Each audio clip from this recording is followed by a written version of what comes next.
Here we go. Hello and welcome to another episode of Anomalies. This is one of your hosts, Dan. Usually I have Dave Jinks with me, but after we did our last show, Dave said he was going to go look for a chupacabra. I'm not really sure what that is, but he's going to try to find it anyway. So another guest host that I always enjoy working with is Angela Hock. Angela's with us today. Angela, hello. How are you doing? I'm doing great. How you doing, Dan? I'm doing okay for an old guy.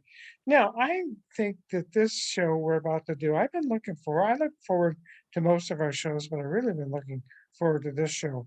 I met via a high school friend of mine, Terry Martinez, some very interesting people who live in Scotland in a house that you just kind of won't believe when you hear this story.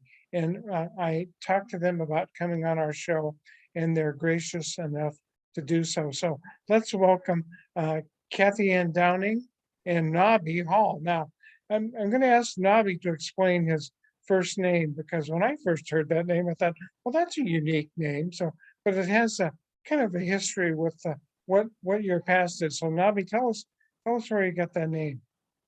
Okay, yeah. Well, my real name's David, but I spent 27 years in the British Royal Marines, and that is a military nickname for someone with the surname of Hall. So my Nobby Hall. So I wonder if we're related, because that Hall's my last name too. And you're Yep. English, right? Indeed, yeah. Yeah, maybe we're related. I hadn't thought about that. Okay, so tell us a little bit about where you live and how you got there, why you live where you live, and then we'll talk about how weird it is. Okay, well, we live in a Victorian schoolhouse. It's kind of L-shaped, with part of the schoolhouse is the old accommodation which used to belong to the headmistress. Attached to that accommodation is two very large classrooms, which we have converted and renovated to be our living quarters. So we're currently sat in classroom number 1, which is our sitting room and dining room. And next to us is classroom number 2, which is our bedroom. Fabulous. Now you guys live in Scotland, right? This house is in Scotland. So Yeah, that's correct. It's on the west coast of Scotland. okay, what's the nearest big town, Scottish town? Nearest Scottish town is a place called Girvan. Oh, Girvan, okay. Yeah, so that's about 4 miles away from us. But the main town closest to us is Ayr. That's spelled A-Y-R, and that's about. Where's that in relationship to Edinburgh and Glasgow? Okay, it's about on the same level as, but Glasgow's over sort of like in the centre of Scotland, and we're over here on the west coast. Okay, why did two English people go to Scotland to buy a house? Just retirement, really. There you go. It's a beautiful part of the world. We're living in a rural area, and it's absolutely beautiful. Yeah, I've seen some of your Facebook pictures, and I think, I might like Scotland too. The weather looks a lot like Washington weather, which is dismal, except it's 80s here the last few days. So let's tell us about, have you ever had any strange, I would use the word paranormal, but I don't know what that means. Strange experiences prior to living in this house? I did, but only when my mum passed. She hung around a little bit, and I didn't know it was my mum that was still there until I heard her call out my name and push my nose and stuff. And that's things my mum used to do. And I got a medium to come out and check the house over, and it was her who told me it was my mum. So that's all, really. But that was not in the house that you guys are currently in, correct? No, Okay. no, it's not.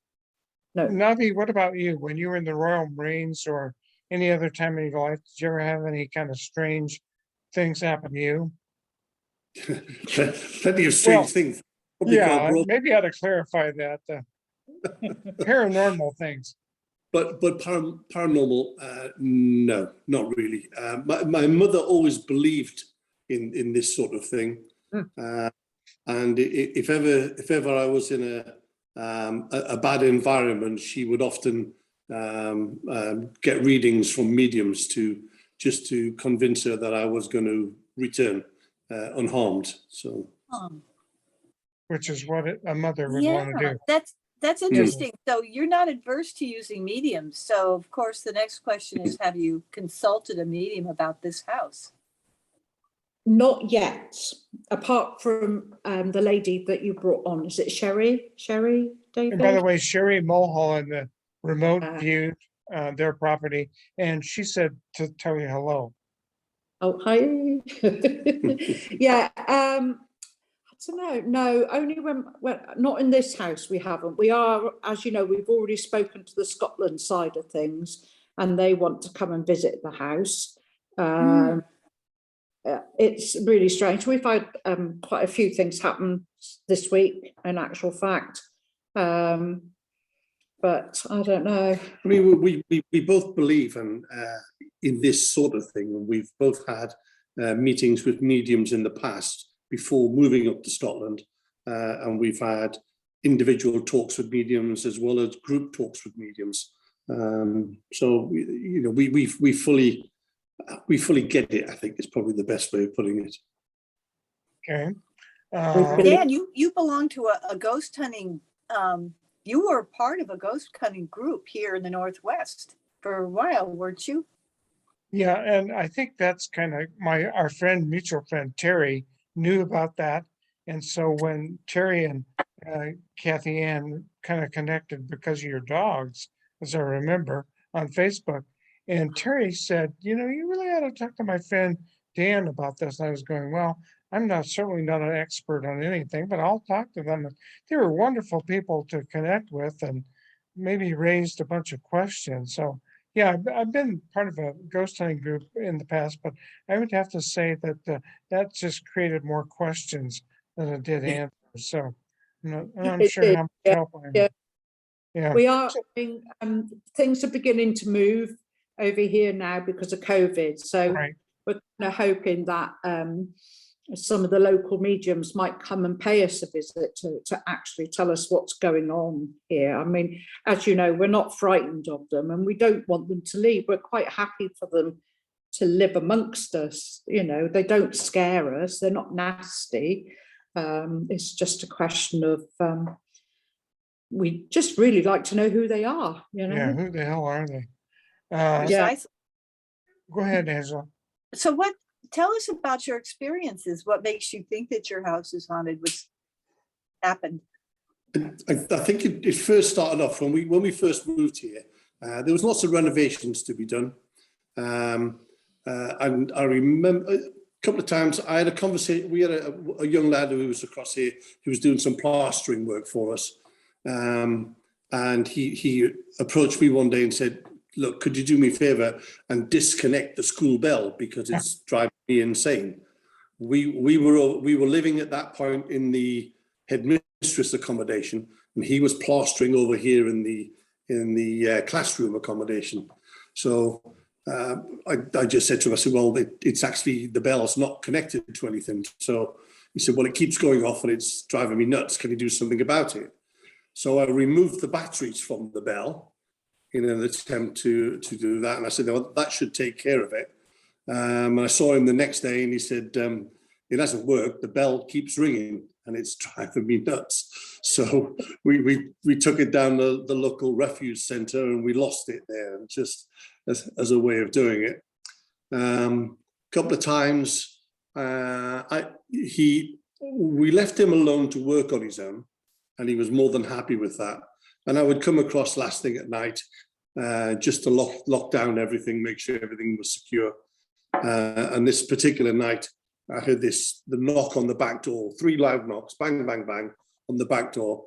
And I thought that Brian had come back because he'd forgotten something. So I was stood right next to the door. So I opened the door, stepped outside to speak to Brian, and there wasn't a soul there. Absolutely nothing there, nobody there, no explanation or anything. And I just closed the door, locked the door, went back across to where Cathianne was in the accommodation and said, and told her all about it. And it kind of started from around about that time, I think. I got woken up in the early hours of the morning, hearing children singing over by the playground area, and that was all I could hear was children singing. But when I started walking around the headmistress's cottage, and when I walked away from the playground, I couldn't hear it anymore. And then when I came back, it carried on going, and then eventually it stopped. Was it 2 days ago? I was in this classroom, and I looked through the door that goes into classroom 2, which is our bedroom, and I saw a figure in grey and white, almost like a dress, walk from that side over to the door that goes out of the classroom, out through the main door. So I literally saw the figure walk across the room and go out. It's really, we have a lot of things. Was it last night you got woken up? Yeah, night before last. Early hours of the morning.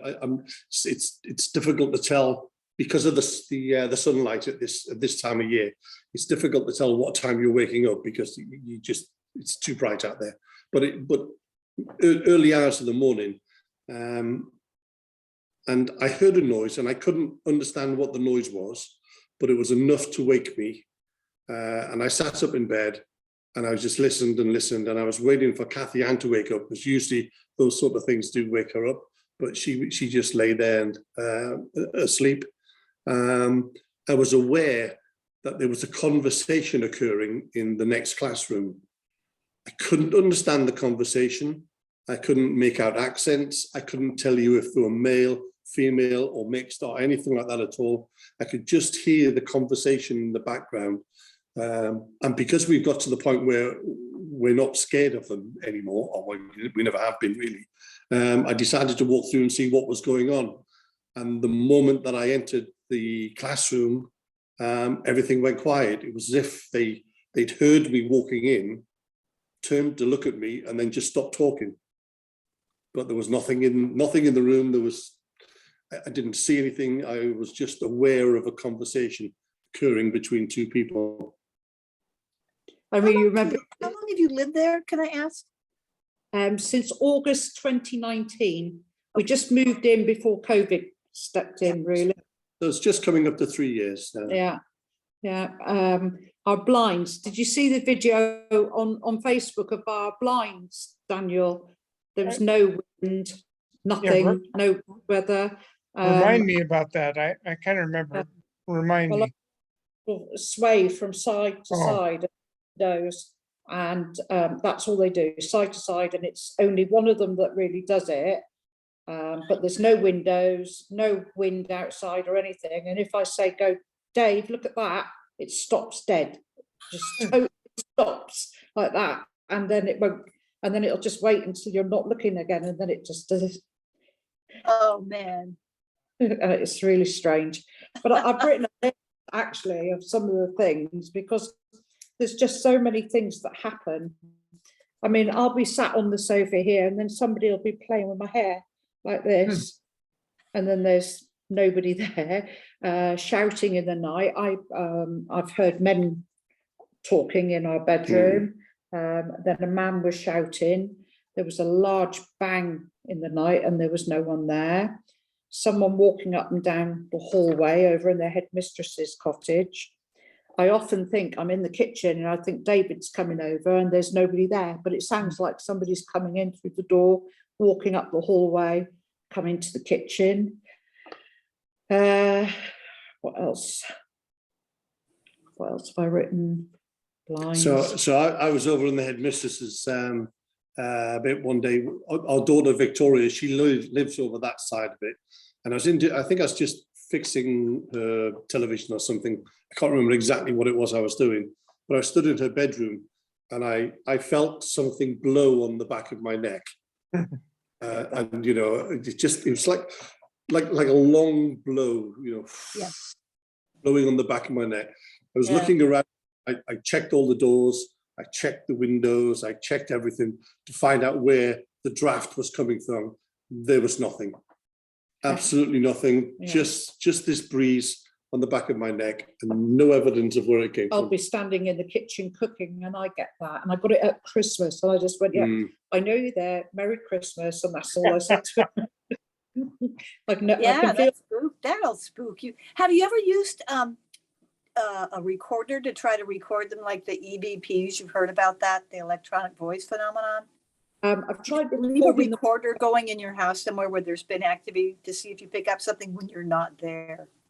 Well, it's interesting you say that because I have a small fan on beside my side of the bed, and apparently you can pick it up through something like that. A fan will do that. And the fan's on all night. And I just wonder whether we're picking it up through the fan as well. You know, I tell you who told me that was the Scottish side of things told me about the fans. That's new to me. I haven't heard this before. Yeah. Can you explain how that works? Well, the vibration of the fan will pick up the people's voices. And I just wondered whether or not that's why we can hear the people in our bedroom. So it's like a recording, and it's the fan recording old voices and replaying them? It's like you can hear them. Oh, it's almost like a version of white noise. People explain white noise. White noise, okay. And we think the white. So do you understand what the voices are saying when you hear them on the fan of the recording, or can you tell whether they're male or female? No. I think at least one of them is a man. But one of I woke up one morning. I've explained this one to Daniel before.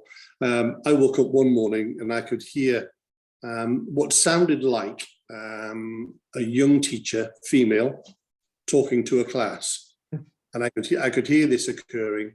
And we recently bought a smart TV, and I thought I'd been messing around with it, and it switched itself back on or something else. So once again, I got out of bed and came through the doorway between the two classrooms, only for it to stop. But it was almost definitely female voice with a Scottish accent, and my imagination was telling me it was a school teacher teaching a class of students.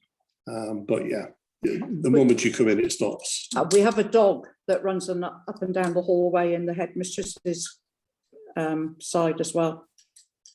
Yeah, not a real dog. This is a real dog. Just a ghost dog. You guys do have dogs. A lot of ghosts, right? Yeah, it's a sheepdog, what we call a collie dog. Oh, okay. So now, as I recall from your Facebook page, you guys have real dogs too, right? Yeah, we do. Yeah, they are aware of things going on here because they will just look into the corners of the bedroom and look up. And also Paddy will look into that corner. So if you're looking that way down our classroom to the right side of this wall here, he'll often look into the corner and there's nothing there. He just sits on the floor and stares into the corner. Yeah. I used to have a dog named Claire, and I lived in a cabin, and I would notice that Claire would be looking up in the rafters, just staring up there, and I wondered, what the hell is she looking at? But then I found out that dogs have a different visual field than humans do, so they could be seeing all kinds of weird things that we don't even know are there or not. Interesting. Yeah, I mean, Sue, your sister, when she came up, and the two dogs that she brought with her, they were doing the same in the kitchen, but towards the back door, but right up in the ceiling, not on the floor or to go out, but just looking up at the ceiling. So, you know, we've got quite a bit going on here. It's there's so many things that's happened to us. So it's never anything that you say that you enjoy living in a house that has spirits, and that's fine, and that you don't think that it's frightening, it doesn't spook you. But have they tried to physically touch you? I mean, have they tried to do anything other than say blow air on your neck or anything like that? Your hair. Yeah, I had what we think was physical contact. Just sat one night watching the television, and I felt something scratch the back of my leg. Oh, yeah. And I rolled my trouser leg up to have a look at it, and there was just what you would probably just describe as 3 scratch marks down my calf muscle.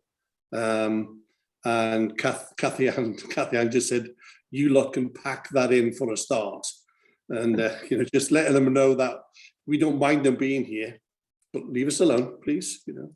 Yeah. Just don't scratch us, huh? You don't think it was a dog? It may be a child? No, there was no dog. Oh, what it was? Oh, I mean the ghost dog as opposed to the ghost child. It could well be. I just felt the scratch. You know, I was just sat watching the TV, and I just felt the scratch on the back of my leg, and there were the 3 marks. He just went, oh, like that, and said, "What's wrong?" He said, "I feel like I've been scratched." And then, as I said, he pulled it up on the back of his leg, and there was 3 like that. So you think it's a hand as opposed to like paw distances apart? Yeah, yeah. That was my natural reaction, was to think it was a hand. Looks like fingernails. Now that you've said that, my reaction would be in that way, because they were too wide for claw marks. Right. If a dog, I'm just kind of thinking now, if a dog claws you, then the paw print would be closer. Yeah, it's very close. But if it's a hand, they're going to be. Yeah. I never thought about that before until you just mentioned it. The reason I mentioned it, Nobby, is because it brings to mind another haunting I've heard about called Sally's House. It's a pretty famous one they talk about here in the US, and it's about a little girl that haunted a house, and they saw full body apparitions, her dressed in period costume clothing, maybe from just before the 1900s, maybe late 1800 dress. And she, after a while, she did a lot of really crazy things in that house, but after a while she started doing that to the husband. She'd leave, and they were really red marks. I don't know, were they very deep? They're pretty superficial marks. They weren't deep. They were pretty superficial. It's just, you know, and they were gone within a couple of days. Oh, good. Yeah. You know, so nothing. It wasn't painful as such. It was just almost as if someone was getting my attention. That's the whole point, I think, because they want the attention. They want you to interact, but you can't really see them or hear them properly. So very true. Yeah. Twice now. I mean, Tori, a couple of nights ago, my daughter, somebody called out her name at about 3 a.m. They went, "Tori," and she thought it was me calling her. And of course, I'm over the other side of the building, so it wasn't me, but she literally thought it was me that was calling her. And then another time and this one was during the day, I was sat in the front room here, and I heard someone shout out "Cath," C-A-T-H, and it was so loud that I actually went around and looked outside to see if somebody was calling me. And then afterwards I thought, nobody around here calls me Cath. It's only Cathy. So where did they get the name that only my parents would call me, really, Cath? So I don't know, it's a strange one, that, or could it have been your mum? My mum used to call you Cath. That's right. Yeah. Really weird, you know, and I just think, why don't you all just come here? I bet it spooks you a little, I think. So that they call you by your name, or at least, go ahead, Dan. Well, I was just gonna say, no, I've never met your daughter, but she's had some experiences as well. So you just talked about one of them. That was one of them. The other one, she had what sounded like a man talking in a really, she said she just didn't understand him at all. And he was over by the window in her bedroom, and she, I've gone into a spasm. She's, and it was like, blah, blah, blah, blah. So it could have been really fast Scottish, you know, because when they start talking fast up here, you can't understand a word they're saying, you know. So she's just put her head underneath the quilt, wasn't going to come out again. And then I'd just like to say, if there are any Scottish people listening, we are not we are not being funny about the accents. they do have some very strong accents, which are difficult for us as English people to pick up on. I think Yeah. for any English speaking people, a lot of the very deep brogues, and some of them are very difficult. And they use a lot of slangs that at least here in the States, we wouldn't really even catch. So wouldn't know what they are. They use a lot of slang words that we English don't understand as well, I can assure you. Yeah, I'm sure.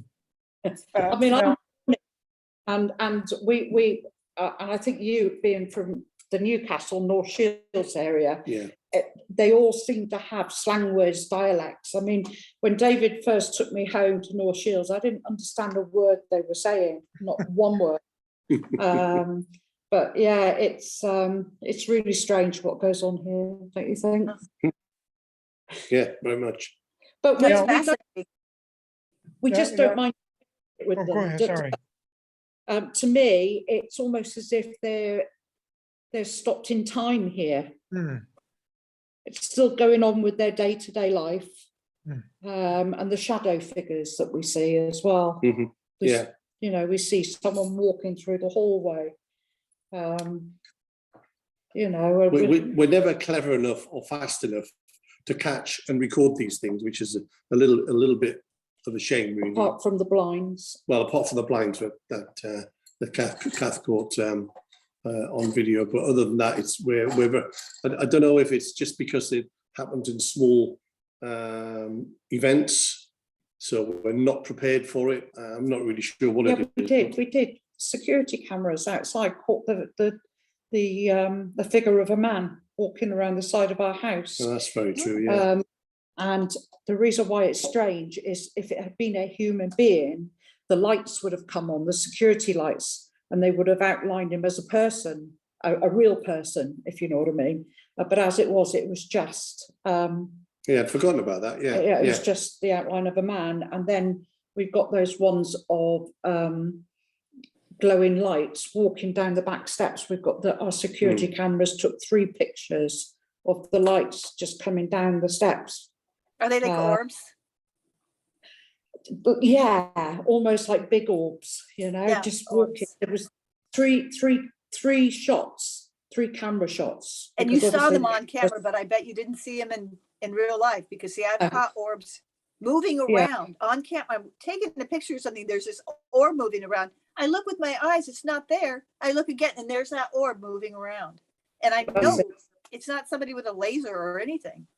No, it's not out because we're too rural. We've got cows next door from neighbours, you know, and bulls and things. And yeah, it was just 3 photographs, one after the other, and each bit was further down the steps. Oh, why do you suppose a camera can see it and we can't? I don't know. But that's Don't know. really common. But That's it's like Cathianne was saying about the photograph that was taken at the front of the house. It was a figure, but if it was a real person, it would have set the security light off. Mhm. So it was taken by the camera, but the security light did not initiate. Does it just look like a shadow of a person? Could you make anything out? Was it could too make dark? out I made out it was a man, Yeah. definitely a man. And of course, Sherry said that there's a janitor that walks around, if you remember, Daniel.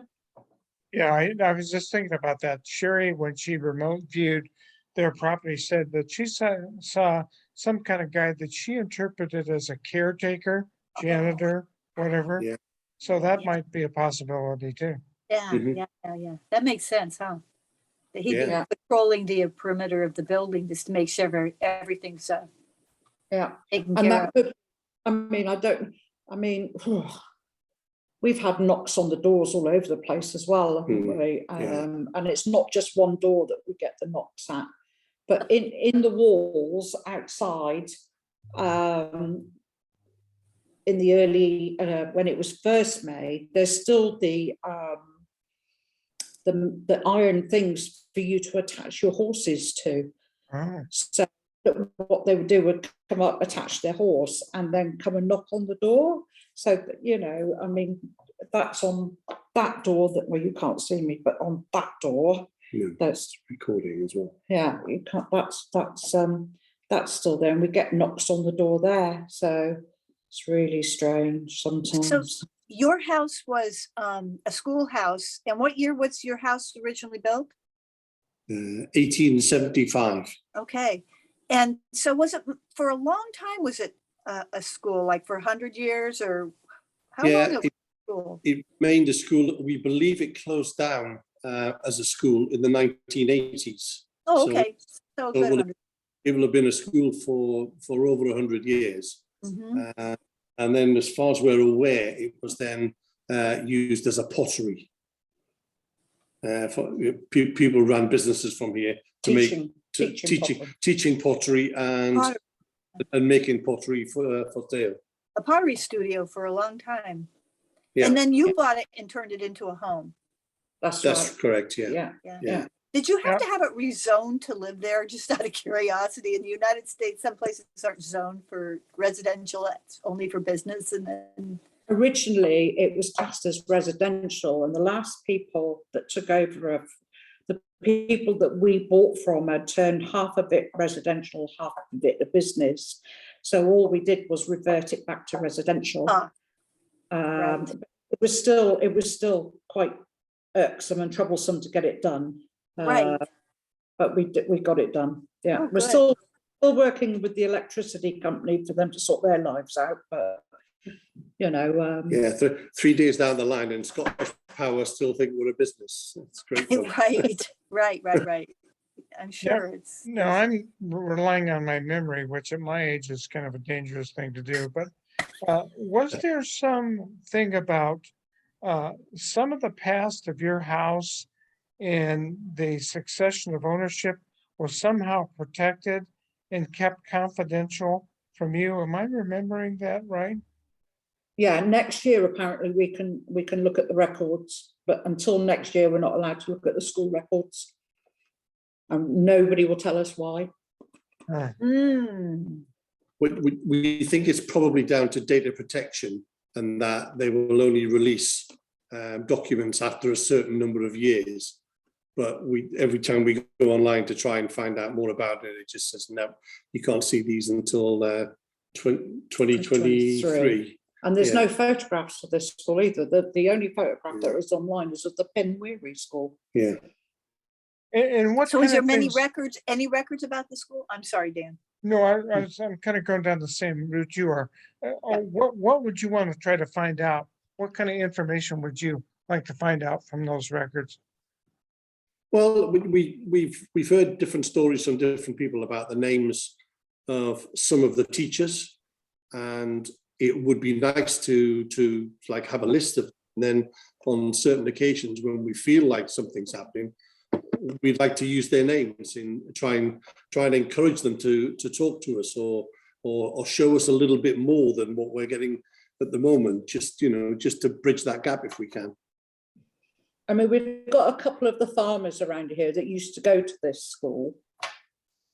So Will, who's in his late 70s now, he told us about a Mr. Smith and a Miss Smith, and they were brother and sister. Now, they used to argue a lot. He smoked, and I often smell cigarette smoke around here, and perfume, which is, I don't know, it's almost like a musk oil that I smell. It's a bit like this. I don't know if out in the States, if you had the Jovan musk oil. Yes. Yeah, it smells like. Oh, I know Jovan musk. Yeah. So have you ever asked, like, Mrs. Smith, is that you? Or Mr. Smith, is that you? Well, apparently he was a bit of a grumpy person. So I'm not sure I want to ask him actually, but no. We should do. Yes, we should do, to be quite honest. It's never really occurred to us, but I don't see why we shouldn't. I used to go off down to the pub, didn't I, at lunchtime? By all accounts, yeah. So Will was telling us, and they would fight like brother and sister would. Oh dear. But you remember that girl, Sherry said something about the fact that she could hear a girl in the background, but the man wouldn't let her talk. I don't remember that. What do you, Yeah. talk more about that? Well, that's all she said. She could, whenever she was homing in on this place, and I know she did because if you remember, she was calling for David and me, and neither of us knew. But I heard her call David's name out that night when I was in bed, and she said to me that there is a man there, but he will not let me talk to the woman that she can hear very faintly in the background. Oh, Interesting. well, I wish I'd been there during that meeting with Sherry. Yeah, Sherry's an interesting person. She's really Um, interesting. So Mm. what other kind of weird things are going on, or have we kind of run the gamut of that? I mean, the other day I told you that I was sorting out the bedroom and there was a hanky left on the bed and I didn't put it there, and David wasn't here and Tori was at work, so I was the only person in and it was a white cotton embroidered handkerchief that was put on the bed, and it wasn't there before. Was and that yours or anybody else in the household, or had you ever seen this before? I'm not sure if it, I said to Dave, I think that's my mum's, but then I can't be sure. But that's what I think. But it it's was not my something that you had out recently, like, oh geez, I think I need this embroidered hanky in my purse. No, not at all. It just appears on the bed. It's just No. there. It's like we just have a whole Well, family. that makes you, didn't that make you wonder, but now your mom's passed? Yes, she passed 4 years ago nearly, and I was my mum's main carer while she was alive. And I know that she did come after she died, but it wouldn't surprise me if she's popping in. Then And once in a while to take a look and see what you're Yeah. doing, and that's why she's called you and left a hanky for you. yeah, I Yeah. know my loved ones do things like that. Mhm. Yeah, they Yeah. just do. They want to don't know- remind you that they're still there and that you can talk to them Right. if you want to. yeah, I do actually. I do speak to Good them. for you. Yeah, I mean, I don't know. That's the way you are with your parents, isn't it? Really, it's hard for them for you to lose your parents, even though you know you always think your parents are invincible, but they're not. Yeah, I know. none of us are. No. That's right. So you mentioned you have been in touch with I think I turned you on to the Scottish Psychical Society, which may be Yeah. in Glasgow or something. And That's right. they weren't able to come out there because of COVID.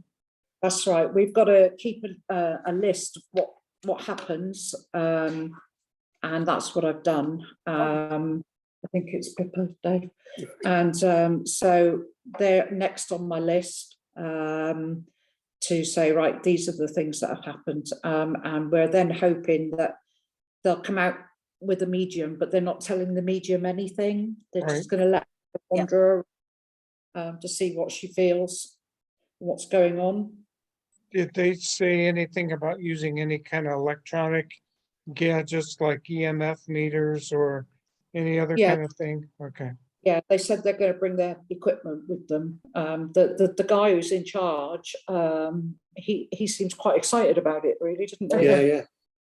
He really Yeah. did. Yeah, It's it almost, sounds like an exciting case, definitely. it's almost like he can't wait for the COVID to get out of the way so he can get across. Everybody here. wants the COVID out of the way. Come on, Don't Yeah, Well, just- that's yeah. true here too. spoiling our Yeah. fun all the time. Yeah. Yeah. So, Well, sorry. we've had Cathianne and Nobby on about 40 minutes now, so I don't want to, it's late there. What time is it there? Is it about 10 o'clock or after? It's 9:45 now at night. Yeah. Yes. So we want you guys to go to bed at some point in time so you can Yeah, we don't want hear to keep most you. of these ghostly conversations. So what do you think these experiences, here's where I want to go with this. What do you think these experiences tell us about what happens when you die? And maybe that's not the right question, because it may have nothing to do with that, but that's what it seems like it has to do with. What is that telling us about death? Speculate about that. I think to me, they just go up to another level. They still sort of like have their lives, but in a different place. Does that make sense? And they like Yeah. to pop every now and then. And but here, to me, it's almost as if they haven't left. Uh-huh. You know, they're still here teaching. Yeah, it's almost as if the school day is continuing, and we're just in a like a parallel dimension type thing. You know, we're like living our lives here, but they're also going about their normal daily life. And every now and then we happen to come across them for some reason or other. You know, I've heard, Dan, have you heard about the theory that there's some hauntings they're like a recording of things that happened in the past? Yeah, residual hauntings. What did you say? The term residual hauntings come to mind. Yes, that's the term. As opposed to where you have a direct communication and they're reacting to what you're saying in real time. Yeah, that Yeah. seems to be the classic definition of a ghost, that you can interact Yeah. with it, you know. But here's an idea that makes me think about this. It's another show that we did.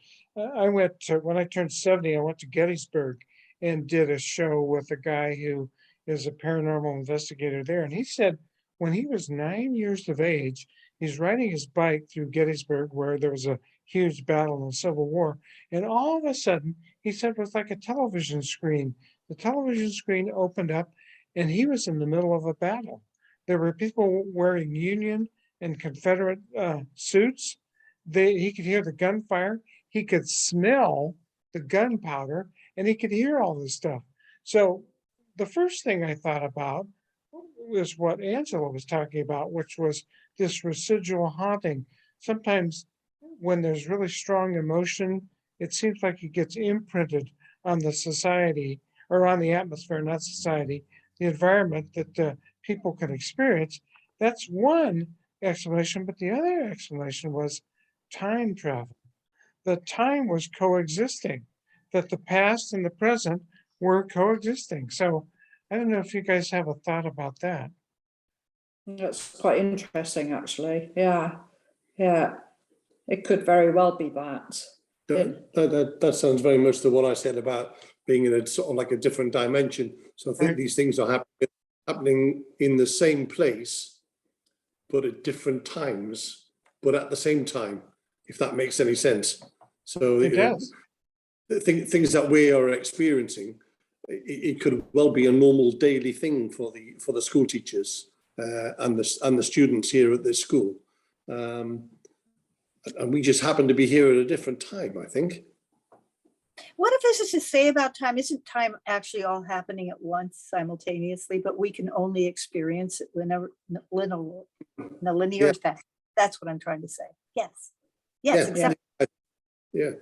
I mean, one of the times the blinds were going like this was actually on Remembrance Sunday over here, which is our armed forces, when we go November, where we go to the cenotaph and we you know, obviously remember our fallen from wars and stuff. Yeah. Because both David and I'm ex-Royal Navy and Dave's ex-Royal Marine, so therefore on the morning of the Remembrance Parade, our blinds were going like that, left to right, left to right, left, right, right. Yeah, and I just said to David, it's Remembrance Sunday, and they're going left, right, left, right. That's amazing. Yeah. Like your Veterans Day, the same as our Veterans Day, I believe. Yeah, Yeah. So, and because we're both veterans, it meant something to us. Absolutely, it's almost like they were maybe saluting you, remembering you. Yeah. That's terrific. That's just fantastic. Well, when you hear stories like this, I think the first reaction for some people, and I don't think it's you guys, Cathianne and Nobby, I don't think you react this way. Some people are freaked out. They're scared. They don't want to know anything about this stuff because things are happening they can't see, all kinds of disturbing things. But the other reaction, which I think we seem to be having here, the four of us, is this is an opportunity to learn about the true nature of reality. And Exactly. reality, I've come to the conclusion is reality is a way lot different than we think it is. And this is an opportunity to learn something about that. And if you're open-minded about it, that's great. If people are going to criticize you for talking about weird stuff, well, that's not so great. And so that's why a lot of people don't talk about this kind of Yeah. stuff. But I kind of look at it as an opportunity to learn some more things about the world that we live in.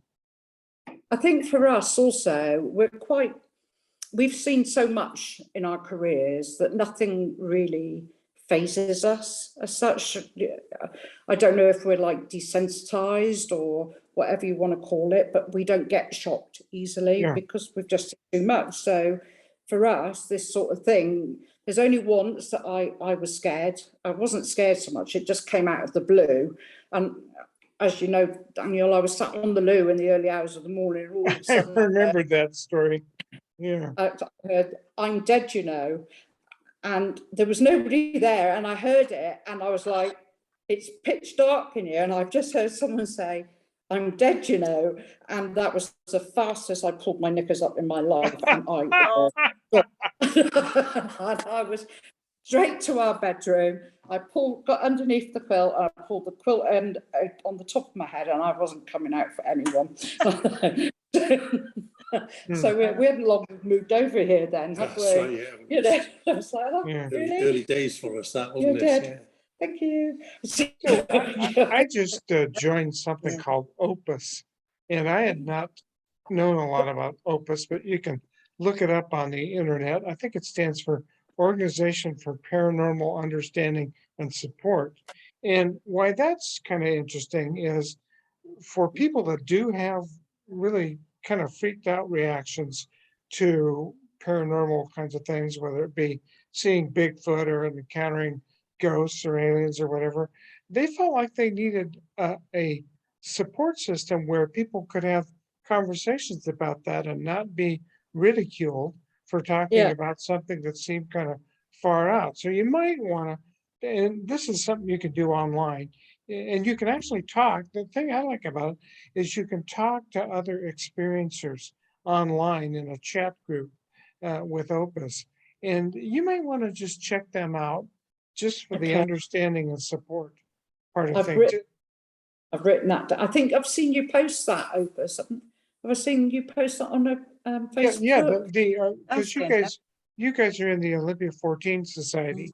And so, yeah, I think I just posted something about that, but I had our first meeting as I'm one of the support people. And I thought, there are folks who could probably take advantage of this. I didn't think of particularly you guys, but I think there are people who get very traumatized by some of these kinds of things and don't feel like they have a place to share that. Anyway. Mhm. I It's think true. just Wide take, reactions. we just take it in our stride now. I mean, Yeah. you know, when I'm standing there cooking and I've got someone blowing down my neck, you know, but then I remember when it was happening to you, you came into the kitchen, you were checking all the doors, you Yeah. just could not understand what was going on, could you? Yeah, that's right, yeah. And we had the heating on. It was in the winter, the heating was on, and Dave was like, there's got to be a door open somewhere. But there wasn't, Yeah. you know, and it was just being blown down our necks. Does you it feel know. like breath? Does it feel soft like Yeah. a person's breath? Oh, that's kind of flirty there, Cathianne. I don't Yeah. know. But it was ice cold, ice, Oh, ice. no. That's not so good. Cold in the winter in Scotland, no. Not so flirty, I don't think. Yeah, that doesn't sound too Oh, flirty to no, me. no, that's all right now. That's all right now. Uh, Angela, do you have anything else for Cathianne Well, and this has Nobby? just been a pure delight to talk to these people. And Yes, they are just, delightful. delightful. It's been my pleasure to speak with you today and hear so much. I'm hoping that at some time maybe we could get a follow-up conversation about if you do have the psychical research team come in, and maybe if you get some EVPs or something new that I think we would love to hear about that. I agree. Okay. Definitely. And I have I don't it's the end, just let's put it that way, you know. Oh, they yeah, go- I doubt that. I've And- contemplated, and I'm not sure it's gonna happen, but I've been drawn to Scotland lately. You guys are over there. I've been we had a couple of other folks who from Scotland. I thought, the universe right. might be telling me something here. So maybe someday I'll be lucky I enough have to a lot come of over. Scottish in my family. You're more than welcome. We have guest rooms. You're more than welcome. Yeah, the only deal is I might be too freaked out to stay with you guys, so I might have to get a hotel room. I don't Anyway, think I'm dead. yeah. I think you'd be there holding a conversation with them, don't you? Yeah, that could be too. Well, thank you guys very much for being on our show. you. I know Dave will probably have this edited pretty quickly. It'll be up on YouTube. We have a controversial science YouTube channel where we do all these shows, and you guys are just a delight. And thanks to Angela for taking time out of her. She's a pretty busy lady. Taking time out of her schedule to come and be with us, and stay in touch. Stay in touch Yeah. with us. Will do. All right then. All right. Okay. Take care. Bye-bye now. All right. Bye, everybody. Bye.